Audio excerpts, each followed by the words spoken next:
자, 오늘부터 이제 제가 좀 약간 걱정이 돼요. 왜냐하면 요한계시록에 여러 상징들이 있는데 그 전까지는 지금 좀 약간 무난한 내용이 있는데 오늘부터 우리가 좀 세상말로 정신 똑바로 안 차리면 이상한 데 생각이 꽂히기 시작해요. 자, 6장부터 우리가 좀 주목을 하기 전에 성도님들께서 항상 성경을 읽으실 때 이 습관을 갖추셔야 되는데 성경의 큰 맥락, 성경 66권이 무엇을 말하고 있는가, 그걸 먼저 머릿속에 꼭 갖고 계셔야 성경을 읽을 때 흔들림이 없고요. 그 다음에 구약은 뭐냐, 신약은 뭐냐, 이걸 꼭 아셔야 되고, 또 좁혀가면 우리가 이제 요한계시록 보잖아요. 요한계시록은 뭘 말하는 성경이냐. 자, 뭘 말하는 성경이었죠? 네, 하나님의 위로. 그때 성도들이 어떤 삶이었습니까? 너무 평안해. 등 따시고 배부르고. 그게 아니라 로마의 압제 속에, 유대인들의 유혹과 핍박 속에 정말 힘든 그런 시기를 살고 있던 초대교회 성도들에게 하나님께서 너희들 망한 인생이 아니다. 내가 여전히 너희들 붙들고 있다. 그 역사의 주인 되시는 하나님을 드러내 보여주시는 게 그 위로의 편지가 요한계시록이라고 했잖아요. 그 내용을 가지고 이제 읽어나가는데 좀 더 좁혀서 보면 이제 오늘부터 우리가 살펴볼 6장도 어떤 시각으로 봐야 될지를 아셔야 그 상징에 매몰되지 않아요. 요한계시록을 읽다 우리가 정신을 놓쳐버리면 요한계시록의 중요한 내용은 다 잊어버리고 이게 무슨 의미인가 좁게 그것만 보려고 하는데 우리가 그걸 조심해야 되겠습니다. 자, 한번 요한계시록을 크게 세 단계로 나눴을 때 첫 번째는 도입, 그리고 7교회를 향한 예수의 말씀 보았다면 이제 우리는 중간 덩어리에 그 어린 양 되신 예수님이 어떤 분이신가, 그 진리를 이제 꽤 길게 다루는데, 이전에 우리가 4장에서는 세상의 혼란, 고난을 당하고 있던 그 사도 요한, 또 초대교회 성도들 전체입니다만 사도 요한의 시선을 땅에 두고 있었던 그 이전의 내용과 달리 그 눈을 들어서 하늘 보좌로 보게 하시면서 세상은 지금도 로마 황제가 막 득세하고 나를 신으로 섬겨라 하면서 막 교회를 핍박하고 성도들을 죽이고 난리도 아니지만, 그런데 진짜 역사의 주인인 하나님의 그 보좌를 봐라. 순교당하는 사람들도 있지만 그런데 결국은 성도는 승리한다. 결국 하나님께서 이루실 그 일들이 진행될 것이다. 그걸 4장에서 말씀하셨고, 이전 내용 기억나십니까? 5장 어떤 장면이 있었죠? 7개 봉인이 있었던 무슨 두루마리 환상을 통해서 5장에서는 7인으로 봉인된 두루마리 환상을 보여주시면서 그 안에 하나님의 구원 계획이 담겨 있는데 누가 이걸 뗄 수 있느냐? 그때 당시에 정말 권세가 인정된 사람들만 이 두루마리의 봉인을 뜯고 읽을 수 있는데, 이제 예수님께서 그걸 비유로 상징으로 보여주신 거죠. 누가 이걸 뗄 수 있느냐? 하나님의 구원 계획을 누가 실현할 수 있느냐? 아무도. 온 우주가 침묵이었을 때 어린 양 예수께서 그 두루마리를 탁 들고 가시면서 모든 피조물까지 찬양하는 그 영광의 모습을 우리가 보았습니다. 자, 오늘부터는 이제 어린 양 예수께서 이걸 떼시는 거예요. 자, 이제 뭘 설명드리고자 하면 6장부터 7인을 떼시는 예수님의 모습이 나오는데, 이 내용이 몇 장에 걸쳐 있기도 하고 또 내용이 좀 많기 때문에 우리가 큰 덩어리로 보기에는 좀 무리가 있어서 좀 나눠서 보긴 할 겁니다. 다만 성도님들께서 7인을 떼시는 예수님의 이야기, 첫째 인부터 오늘 우리가 네 번째 인까지 떼는 내용을, 그 봉인을 떼는 내용을 볼 텐데, 상징을 볼 텐데, 마지막 7인 떼는 내용까지 우리가 몇 주에 걸쳐서, 또 다음 주는 종려주일, 그 다음에 부활주일, 잠시 맥이 끊겼다가 또 5월에 들어가면 또 여러 다음 어린이 주일로 우리가 예전에 이해했던 다음 세대 주일, 어버이 주일 이렇게 하면서 계속 또 미뤄지긴 하겠지만, 절대 잊지 마셔야 될 게 뭐냐면 두루마리에 있는 봉인을 하나하나 떼는 그 환상, 그 상징을 보고 있는데, 이건 어디까지나 상징이에요. 그날 어떤 특별한 날이 되면 진짜 막 말이 등장해서 그 말 탄 자가 뭘 하고, 그건 아니에요. 상징이고, 또 이 상징은 장차 될 일을 말씀하시는 게 아니라 이 세상의 역사가 어떻게 흘러가고 있는지, 이미 우리가 지금 살고 있어요.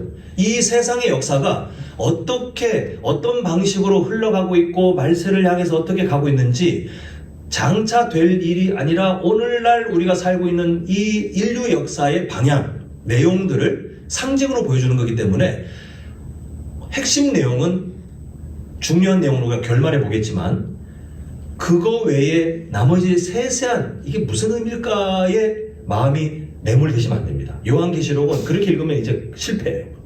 아, 하나님께서 두루마리를 떼시는 그 예수님을 통해 역사를 진행해 가고 계시는 게 우리가 지금 살고 있는 세상도 그렇구나, 내 인생도 그렇구나, 이게 오늘 우리가 도달할 목적지입니다. 자, 이걸 꼭 기억하시면서 첫 번째 제목 한번 읽겠습니다. 시작.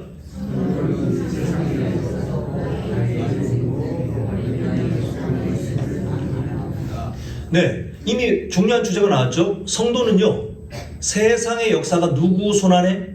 어린 양의 손안에 이미 쥐어져 있고, 또 누구의 인생까지도요? 예, 그냥 세상 역사가 그래, 그게 아니라 내 인생도 그분의 손에 통치받고 있구나. 우리가 오늘 그 진리를 첫 번째 영적 교훈으로 보게 됩니다. 먼저 1절을 보시면, 내가 보매 어린 양이 7인 중에 하나를 떼시는데 그때 내가 들으니 내 생물 중에 하나가 우레소리같이 말하되 오라 하기로, 이렇게 시작되고 있습니다. 이제 두루마리에, 그 안에 하나님의 구원 계획이 담겨있는 두루마리에 봉인이 7개 있다 그랬잖아요. 이제 어린 양 대신 예수님께서 그걸 봉인 첫 번째 하나 떼신 거예요.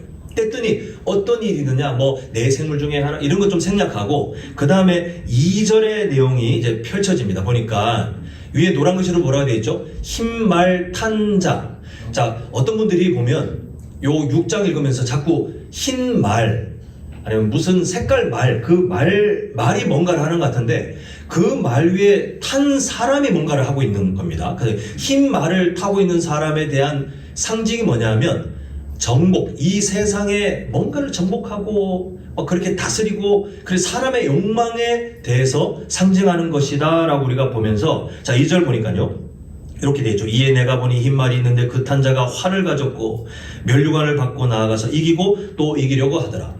옛날에는 이 성경을 어떻게 해석했냐면 흰색 나오죠, 또 면류관 나오죠. 이겼다고 하니까 예수님이 이기는 장면으로 해석하는 목회자들이 계셨어요. 또 아니면 조금 넓게 복음이 이 세상 가운데 승리한다, 이렇게 해석하려는 목회자들도 예전에 계셨습니다. 근데 잘 보시면 우리가 이따 보겠지만 둘째인 뗄 때 일어나는 일, 셋째인, 넷째, 나머지 다 마찬가지로 내용이 뭐냐 하면 다 부정적인 내용이에요. 지금 그런 내용인데 갑자기 뜬금없이, 그리고 이 봉인을 떼시는 분이 예수님인데 떼자마자 예수님이 말 타고 등장해가지고 그렇게 상징이 겹치지도 않을 테고, 이 내용의 맥락이 처음에는 긍정적으로 나왔다가 갑자기 둘째인 떼는 것부터 막 참혹한 내용이 나오고 전혀 맞지 않다. 그래서 눈으로 보기에는 흰 말, 면류관, 그렇게 어떤 그 권세가 나타나고 있지만, 근데 이마저도 하나님께서 허락하시는, 이제 어린 양 예수께서 허락하시는 그 권세를 힘입어 이 세상 속에 제국의 역사, 정복을 하고 다스리고, 늘 그런 역사였잖아요. 인류 역사는 항상 뭔가 다스리고 힘 있는 사람이 잡아먹고 삼키고 그런 역사가 나중에 될 거다가 아니라 아까 말씀드린 것처럼 이미 우리가 살고 있는 이 인류 역사가 그렇게 진행되고 있는데, 중요한 진리가 뭐냐면요, 누가 봉인을 떼시니까 이게 허락되는 거예요. 어린 양 예수께서 이 봉인을 떼니 이 역사가 허락되어서 진행되더라가 오늘 우리가 꼭 도달해야 될 목적지입니다. 이 세상의 역사는 그냥 보면 힘 있는 자들이 만들어가는 것 같아요. 힘 있는 자들이 각 나라의 국사를 정하고, 힘 있는 자들의 이름이 기록되고, 힘 있는 자들이 위인처럼 기억되는 그런 힘 있는 사람들의 역사 같지만, 알고 보니 누가 그 모든 역사를 허락하시는 거예요? 어린 양 예수께서, 우리를 위해 죽임당하셨던 어린 양 예수께서 그 역사를 허락하시고 그리고 진행되도록 허용하는 그 하나님의 통치를 우리가 보게 됩니다. 자, 방금 흰말을 탄 자를 통해서 이 세상에 가득한 인간 내면에 있는 정복욕, 그래서 그게 제국의 역사를 통해서 막 권력이 어떻게 이동되고 또 뭐 제국의 흥망성쇠, 뭐 전쟁 이런 여러 가지 양상들이 이미 인류 역사 가운데 나타나고 있는데 이게 우연히 만들어진 게 아니라는 것을 우리가 보았잖아요. 자, 오늘 우리가 좀 더 우리에게 적용되는 그런 진리로 마주하려면 그런 거시적인, 이게 인류의 역사하면 너무 큰 주제잖아요. 그런 거시적인 역사에 어린 양 예수께서 통치하고 계시다 뿐만 아니라 아까 전에 첫 번째 우리가 제목에서 본 것처럼 내 인생도, 나의 인생도 그분의 손이 통치하고 계시다는 그 겸손한 고백 앞에 우리가 엎드리고 살아야 우리의 마음이 범죄하지 않아요. 자, 우리가 두 가지 진리를 좀 정리하고자 하는데요. 자, 첫 번째 한번 읽어 보도록 하겠습니다. 자, 첫째는 빼고 질서에부터 시작. 질서의 하나님은 이 세상의 자연스러운 흐름을 허용하십니다. 자, 설명을 잘 들으셔야 됩니다. 하나님의 주권을 이야기할 때 어떤 성도님들이 종종 불편함에 빠지는 경우가 있어요. 왜 그러냐 하면, 아니 하나님께서 통치하시는, 다스리시는 세상에 하는데 자연재해 일어나서 막 사람들 엄청 많이 죽기도 하고, 질병 때문에 막 멀지 않은 우리 코로나 때문에 진짜 전 세계가 막 난리도 아니었잖아요. 죽기도 하고, 전쟁도 일어나고, 여러 범죄까지 일어나고, 하나님이 자연재해를 일으켜가지고 지진이 있으라, 태풍이 장마가 덮쳐라, 산사태 산불나라, 코로나가 일어나라, 마치 이렇게 하신 것처럼 그걸 통치라고 상상하면서 되게 불편해 하시는 분들이 종종 계시더라고요. 근데 우리가 분명히 아셔야 될 게 있는데, 하나님의 통치에는 하나님의 강권적인 개입도 있지만 하나님께서 하나님의 선하신 뜻 안에 허용하시는 그 허용의 방법도 통치에 속하는데요. 창세기 3장을 보니까 성경은 뭐라고 말씀하냐면, 창세기 1장 2장까지는 하나님께서 만드신 세상이 보시기 심히 좋았던, 그리고 우리는 믿음으로 고백하죠. 그때는 자연재해도 없고 전쟁도 없고 질병도 없고 범죄도 없던 하나님께서 보시기에 가장 좋은 세상이 있었으나, 창세기 3장의 최초의 범죄 이후에 온 세상이 죄로 오염되면서 그때부터 그전에는 없었던 자연재해도 시작, 질병도 시작, 전쟁도 시작, 나쁜 범죄도 시작되는 것을 우리가 말씀을 통해서 보게 됩니다. 분명히 하나님은 전능하신 하나님이시기 때문에 다 막을 수 있어요.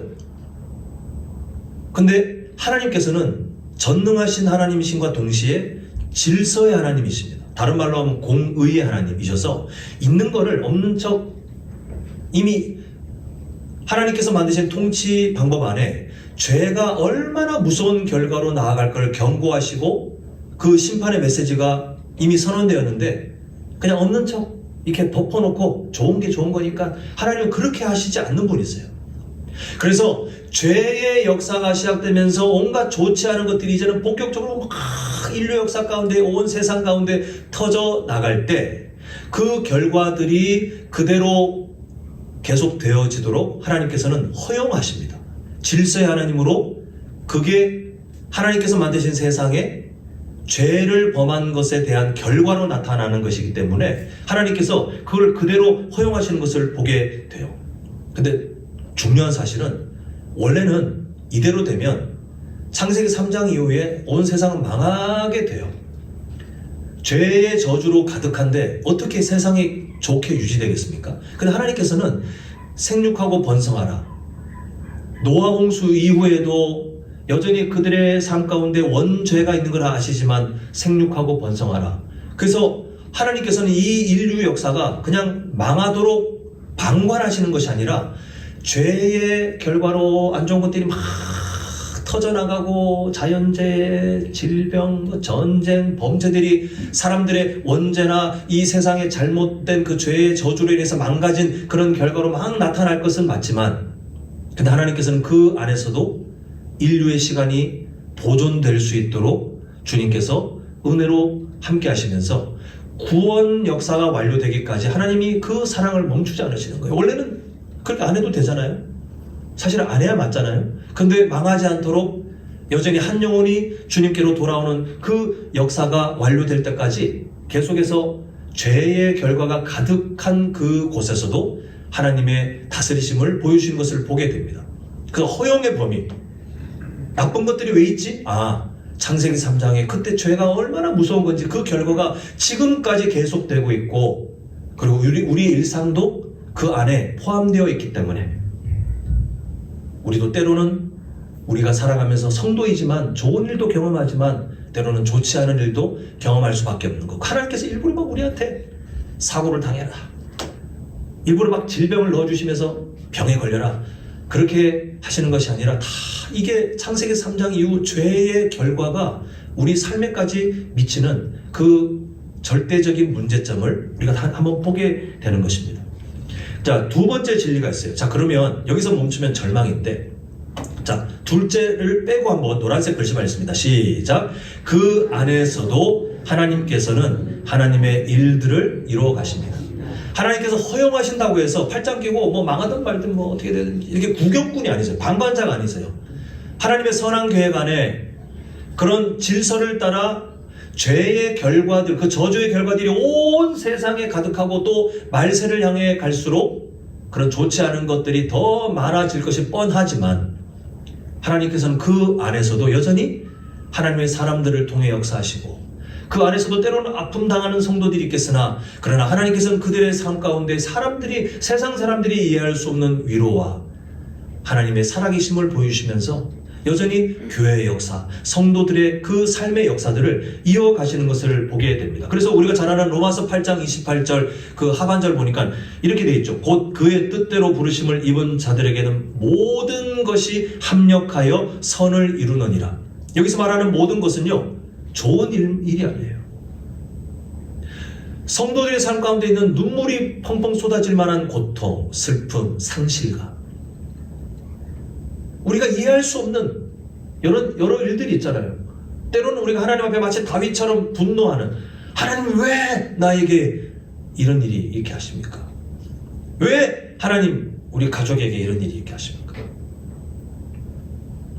하나님 왜 살아계시다면서 마치 시편 73편의 아삽이 그랬던 것처럼 왜 이 세상에 자꾸 이런 문제들이 있는데 그냥 두십니까?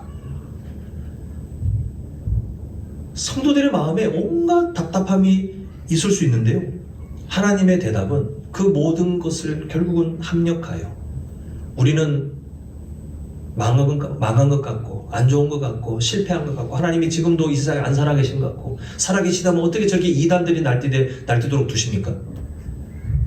근데 하나님이 두시는 이유가 있어요. 근데 그 안에서 하나님은 무기력해서 힘이 빠져가지고, 아니면 하나님께 지금 잠시 열정이 식어가지고, 그게 아니라 하나님 지금도 임하셔가지고 온 세상에 있는 모든 이단들, 모든 악한 가짜 목회자들, 가짜 성도들 다 한 번에 불로 그냥 다 태워버릴 수 있는 하나님의 그 전능하심은 여전히 살아계시지만, 그렇게 안 하시는 이유는 그 안에서 우리가 보기에는 그 여러 부조리한 현실, 우리 안에 있는 상처들, 두려움들, 우리 안에 있는 연약함들 속에 그걸 다 합력하여 결국은 하나님의 선하심을 드러내시는, 이 하나님의 신비인 것 같아요. 우리는 뭔가 잘 성공해서 잘 되고 돈 많이 벌어야 하나님께 영광을 올려드리고, 우리가 건강이 절대 무너지지 않아야 하나님께 영광을 올려드릴 수 있고, 내 자녀들이 나중에 진로가 쭉쭉쭉쭉 뻗어나가야 하나님께 영광을 올려드릴 것 같지만, 성도들의 삶이라고 다 크게 보장되는 게 아니더라고요. 근데 그 연약함 속에 하나님은 오히려 하나님의 영광을 드러내시는 것을 보게 됩니다.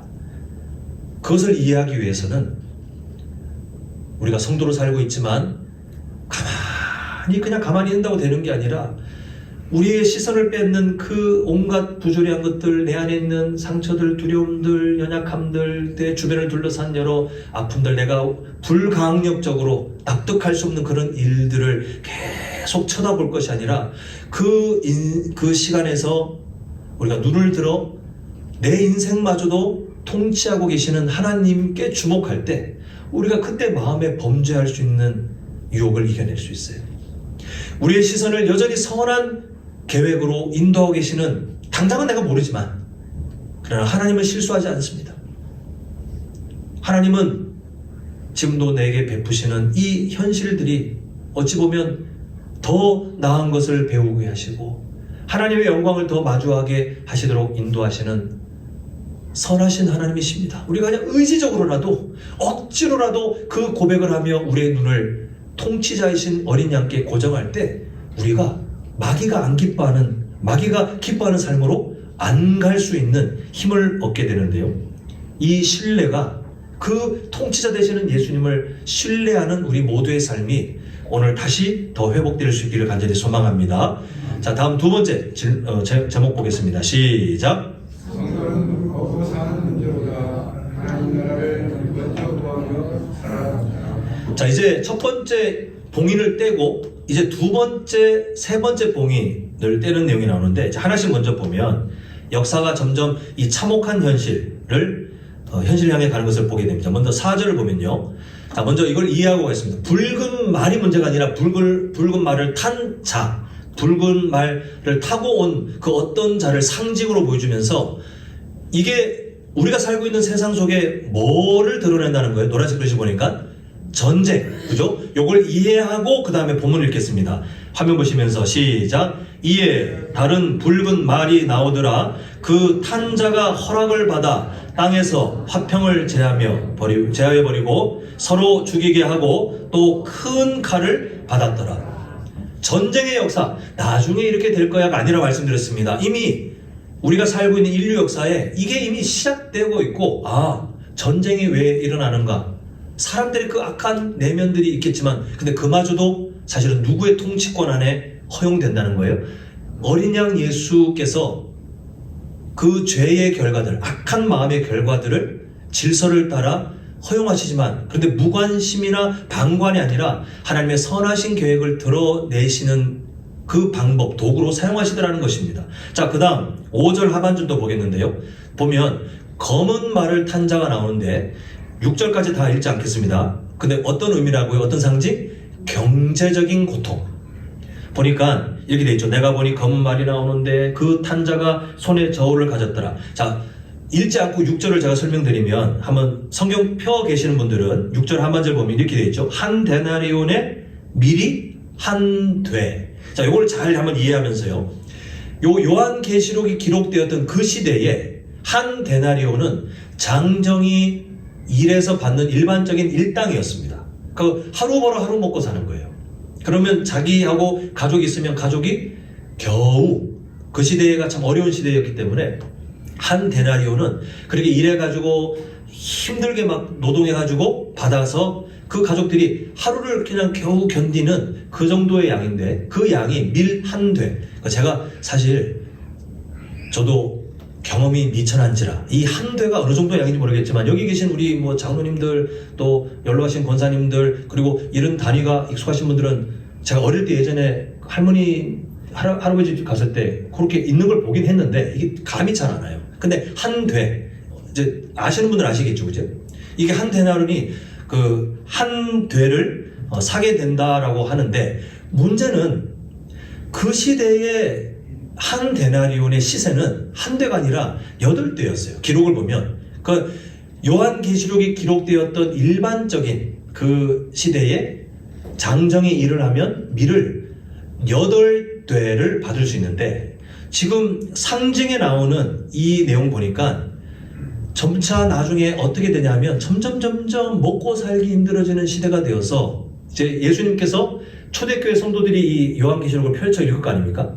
그 사람들이 이해할 수 있도록 지금 너희들이 일하고 있는 시세를 보면 장정이 일하면 한 데나리온을 받아서 8대를 사서 먹겠지만, 그렇게 가족들이 하루하루를 살겠지만, 점점 이 세상 속에 경제적 어려움이 극심해지는 그쪽을 향해 지금 역사가 흘러갈 텐데, 그때가 되면 이제 상징입니다. 한 데나리온을 냈더니 8대가 아니라 고작 한 대를 주는 거예요. 먹고 살기 힘들어지는, 이게 경제적 극심함을 나중에 사람들이 점점 경험하게 될 것이다 라고 지금 말씀하고 있는 것을 보게 됩니다.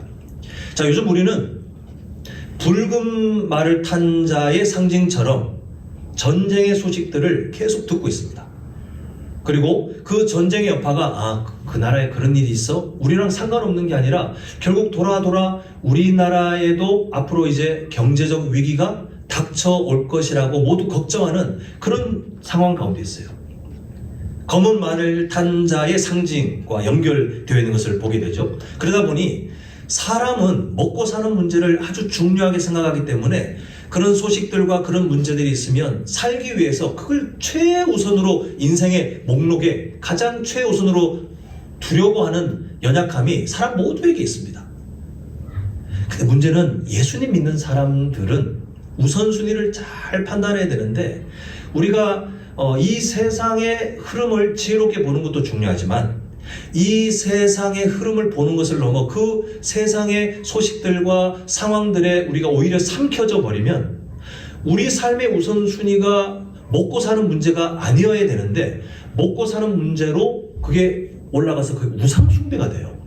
지금 이 삶을 우리는 경계해야 되겠습니다. 그래서 역사의 통치자 되시는 예수님께서 이미 어떤 상황이 있든지 흔들림 없이 살아갈 수 있도록 성도의 마음의 방향이 어디를 향해야 될지를 마태복음 6장을 통해 말씀하셨는데, 자, 네 구절을 한번 쭉 이어서 읽을 텐데요. 설명을 따로 길게 하지 않겠지만 어려운 내용이 아니기 때문에 한번 마음에 잘 새기면서 오늘 보았던 요한계시록 상징 있죠? 전쟁, 그리고 경제적 위기, 지금 우리가 살고 있는 시대도 전쟁의 소식들이 들리고, 그리고 우리가 살고 있는 이 현실 세계까지 영향을 끼치는 그런 어려움들이 앞으로 더 다가올 텐데, 주님, 제가 어떤 삶을 살라고 말씀하고 계십니까?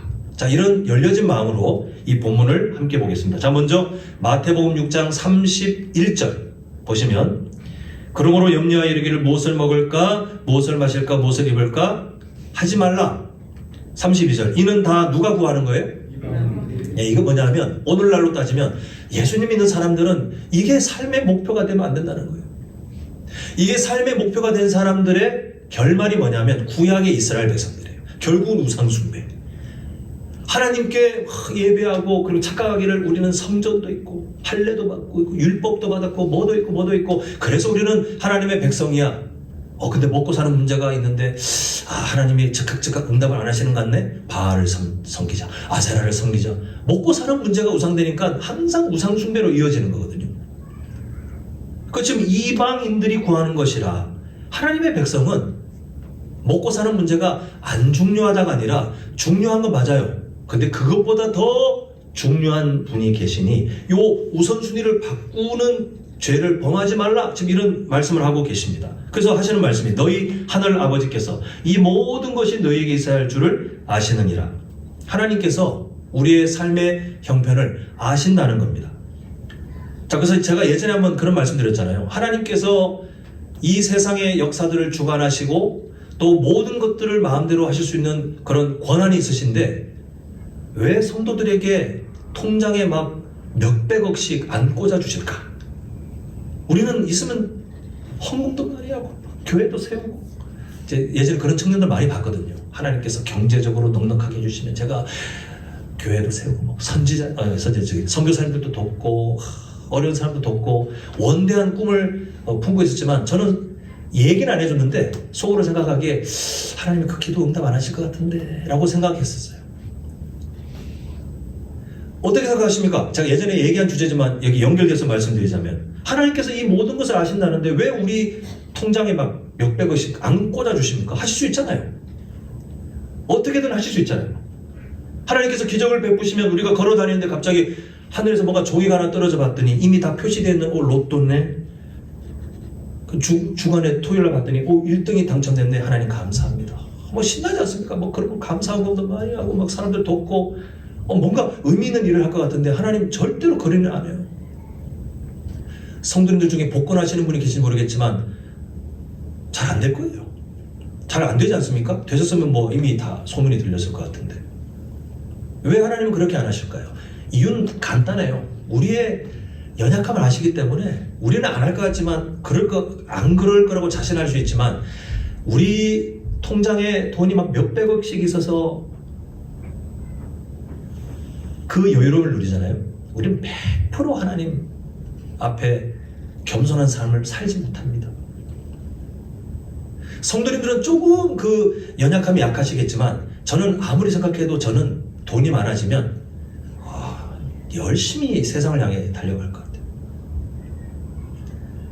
그래서 이 형편을 아시는 하나님께서는 우리가 일상을 살아가기에 적당한 정도로 우리를 인도하시는 걸로 저는 이해가 됩니다. 그래서 여유롭게 막 그냥 돈을 펑펑 쓰고도 남을 정도로 안 주시는 이유는 우리가 범죄할까봐. 그걸 아시기 때문에 하나님께서 우리를 지키기 위해서 하시지만, 그렇다고 해서 하나님께서 우리의 삶이 망하도록 그렇게 하시진 않고 어려움 중에도 지나보니 그래도 살아가게 하시더라. 이게 우리의 신앙 고백 아닙니까? 자, 그러면 이제 중요한, 이제는 요거 같이 읽으셔야 돼요. 자, 33절 함께 읽습니다. 시작.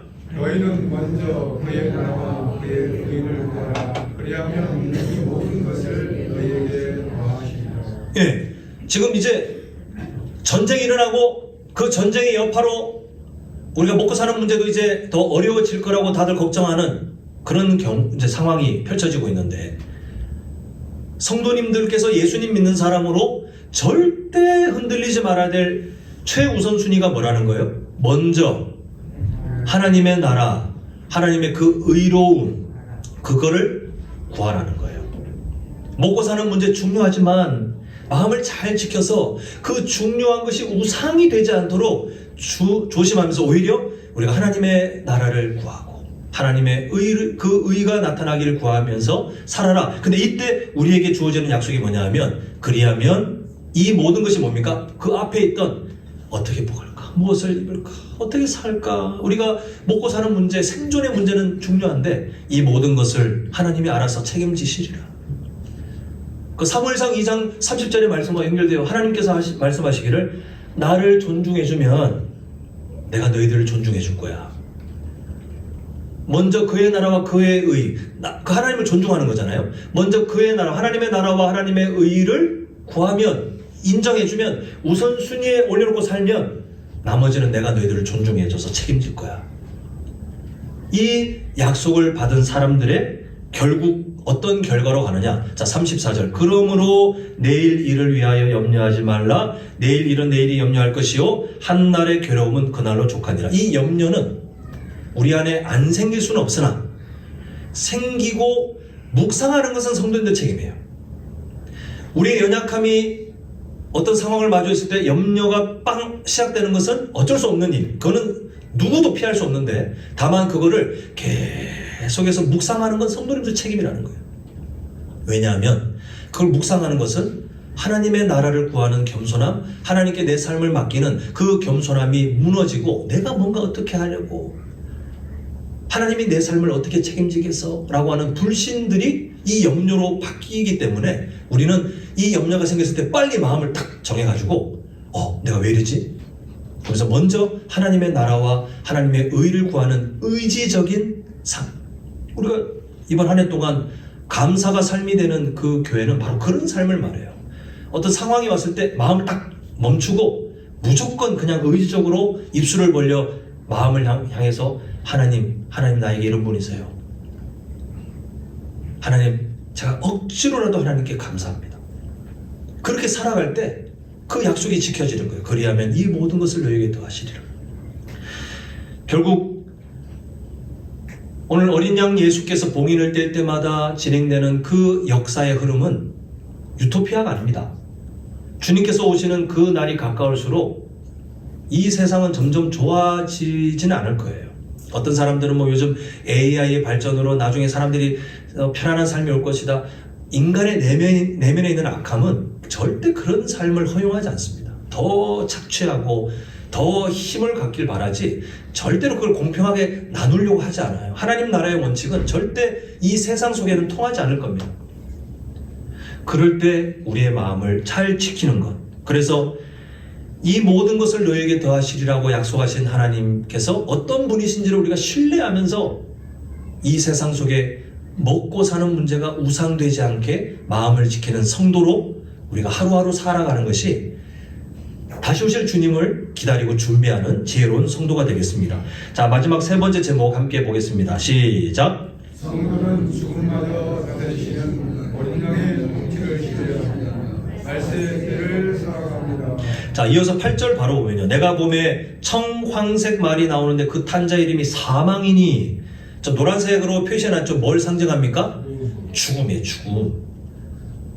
이 죽음에 대해서 어린 양 예수께서 권세를 주셨는데, 그 권세는 죄의 결과에 대한 또 악한 사람들의 하여튼 여러 방법들이 하여튼 여러 원인들이 있는데 그거를 막으실 수 있으나 아까 말씀드린 것처럼 질서의 하나님으로서 그 결과들이 그 역사 속에 흘러가도록 두시는 그 허용도 하나님의 통치라고 했잖아요. 근데 보면 그 안에서도 은혜를 베푸시는 것을 보게 됩니다. 자, 그들이 땅 4분의 1, 여기 말하는 상징입니다. 상징.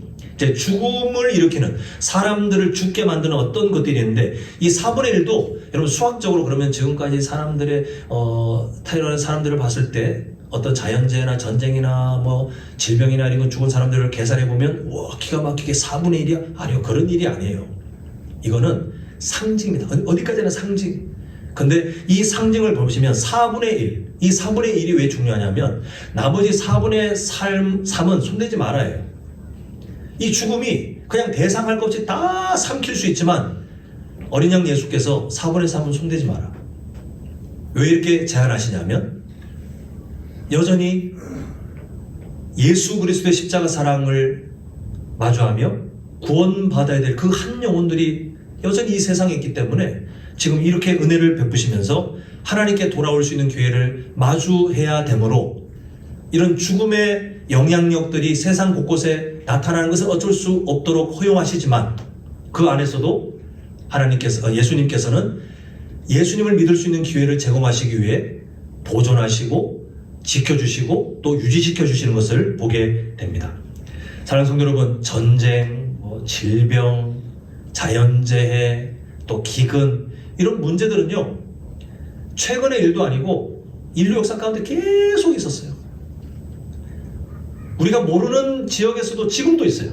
지금 최근에 미국과 이스라엘이 편먹어서 이란과 전쟁하는 그 한 부분, 아니면 러시아와 우크라이나 전쟁하는 그 한 부분, 그게 아니라 인류 역사 곳곳에 우리가 관심을 두지 않는 작은 지역에서도 이런 어려움들이 계속해서 일어나요.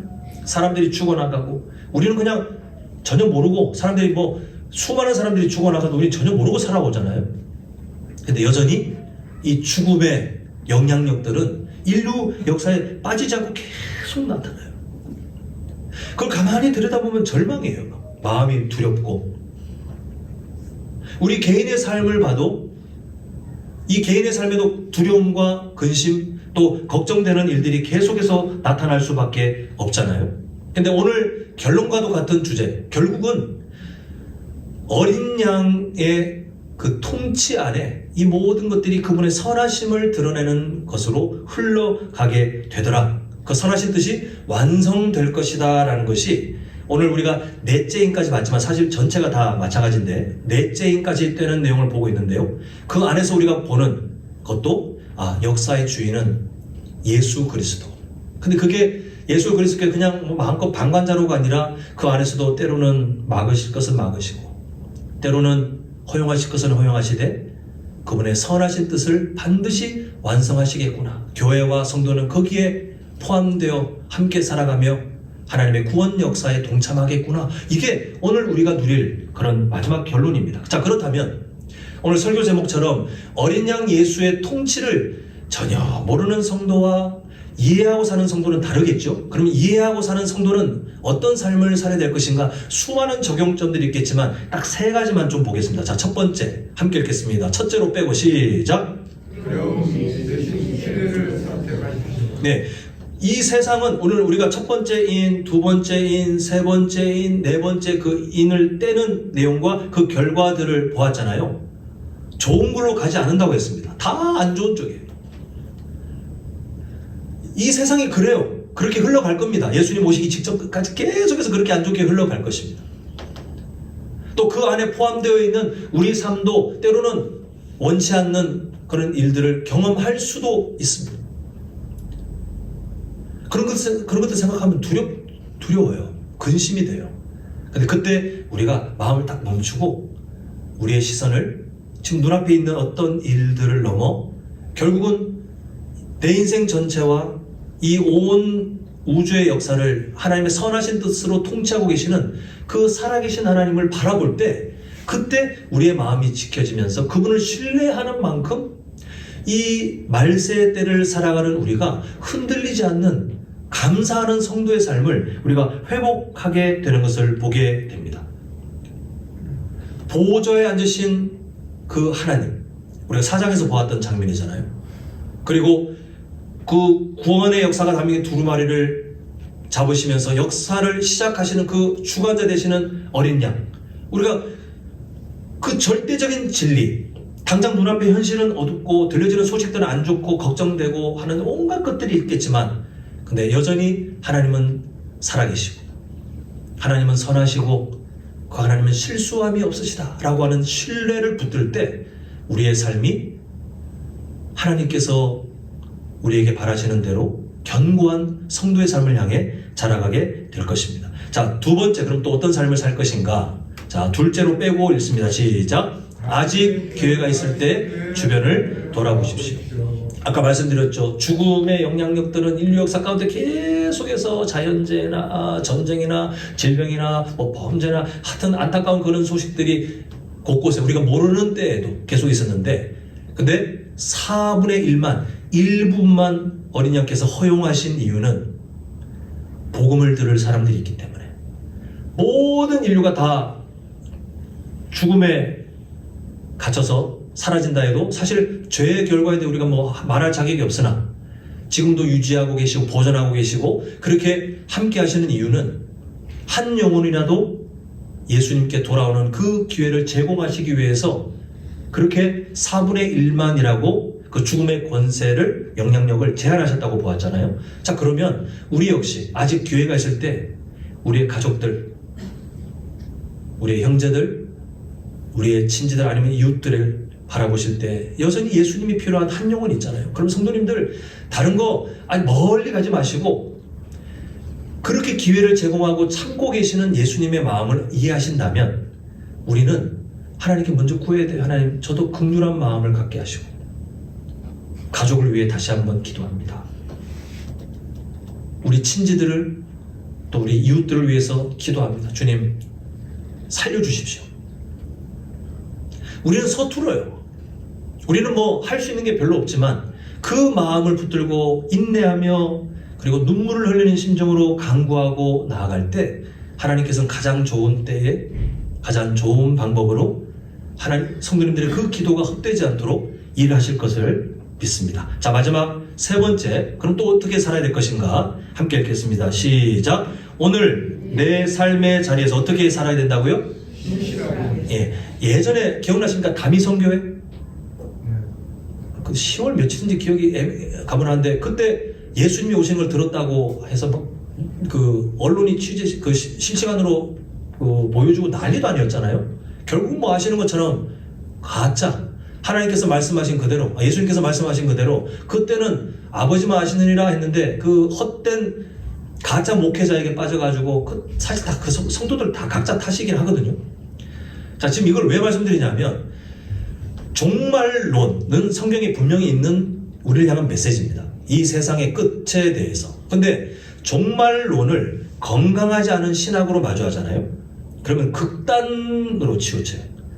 어떤 극단은 뭐 어차피 망할 거 막 살아요. 어떤 극단은 삶을 다 그만두고 종교 활동만 해요. 자, 다시 설명드립니다. 종말론은 성경이 말하는 메시지, 분명한 진리인데 건강하지 않은 신학으로 마주할 때 어떤 사람은 어차피 망을 그냥 마음 편하게 살자. 어차피 망할 건데 너무 두려우니까 맨날 삶을 다 그만두고 종교 활동에 빠져 사는 거. 근데 하나님께서는 우리에게 그걸 원치 않으세요. 하나님께서 우리가 그 양극단으로 살길 바라시는 게 아니라 종말론의 메시지는 분명하지만 일상 속에 성도님들께서 하나님께서 맡기신 사명들, 가정의 남편과 아내의 역할 충실하셔야 돼요. 가정을 돌보셔야 됩니다. 서로 부부의 그 삶 안에서 건강하게 살아가시려고 노력하셔야 돼요. 또 부모와 자녀와의 관계도 부모의 역할 잘 하셔야 되고 자녀의 그런 역할도 잘 하셔야 돼요. 세상에서도 마찬가지. 살아가기 위해서 하나님께서 보내신 일터에 예수님이 어차피 오실 건데 다 때려치자, 다 그만두고 전재산 다 들고 올라가가지고 산에 들어가서 기도. 하나님 그거 원치 않으십니다.